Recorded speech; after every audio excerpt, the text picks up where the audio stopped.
అదానీ ముడుపుల వ్యవహారంపై పార్లమెంటు దద్దరిల్లింది. అదానీని వెంటనే అరెస్ట్ చేయాలని రాహుల్ గాంధీ డిమాండ్ చేశారు. అయితే ఈ ఆరోపణలను అదానీ సంస్థ తీవ్రంగా ఖండించింది. అమెరికా ఆరోపణలను కొట్టిపారేశారు మాజీ అటార్నీ జనరల్ ముకుల్ రోహత్గి. అదానీ ముడుపుల వివాదంపై పార్లమెంట్లో గందరగోళం కొనసాగుతోంది. ఉభయ సభలు ప్రారంభం కాగానే విపక్షాలు ఆందోళన చేపట్టాయి. ఈ వ్యవహారంపై చర్చించాలని విపక్షాలు పట్టుబట్టాయి. విపక్షాల ఆందోళనతో 2 సభలు 2 సార్లు వాయిదా పడినప్పటికీ పరిస్థితి చల్లారలేదు. దీంతో చివరకు లోక్సభ, రాజ్యసభ గురువారానికి వాయిదా పడ్డాయి.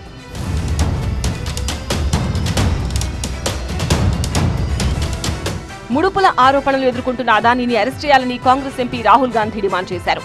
ప్రభుత్వం అదానీని కాపాడుతోందన్నారు. అమెరికాలో వచ్చిన ఆరోపణలకు గాను అదానీ జైల్లో ఉండాలన్నారు రాహుల్ గాంధీ. చిన్న ఆరోపణలపై వందల మందిని అరెస్ట్ చేస్తున్నారని, వేల కోట్ల రూపాయల ముడుపుల ఆరోపణల్లో అదానీని కూడా అరెస్ట్ చేయాలన్నారు Rahul Gandhi. You think Adani is going to accept the charges? Which world are you living in, brother? Obviously he is going to deny the charges. The point is he has to be arrested. The point is he has to be arrested. As we have said, hundreds of people are being arrested on tiny charges. The gentleman has been indicted in the United States for thousands of crores. He should be in jail. And the government, please let me speak. And the government is protecting him. అయితే లంచాల ఆరోపణలను Adani group company ఖండించింది. గౌతమ్ అదానీ, సాగర్ అదానీ, వినీత్ జైన్ పై ఎలాంటి ముడుపుల ఆరోపణలు లేవని Adani green energy తెలిపింది.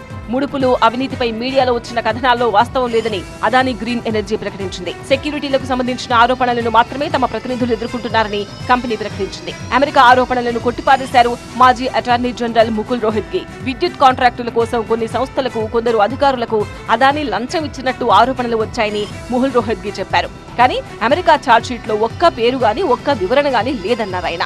ఇక రాజకీయం కోసమే కాంగ్రెస్ దీనిపై రాద్ధాంతం చేస్తోందన్నారు సీనియర్ న్యాయవాది, బీజేపీ ఎంపీ మహేష్ జెఠ్మలానీ. భారత గ్రోత్ స్టోరీని అడ్డుకునే కుట్రలో భాగంగానే అమెరికా ఆరోపణలు చేస్తోందని జెఠ్మలానీ విమర్శించారు. అమెరికా కోర్టులో వచ్చిన ఆరోపణలను గుడ్డిగా అనుసరించడం సరికాదన్నారు జెఠ్మలానీ.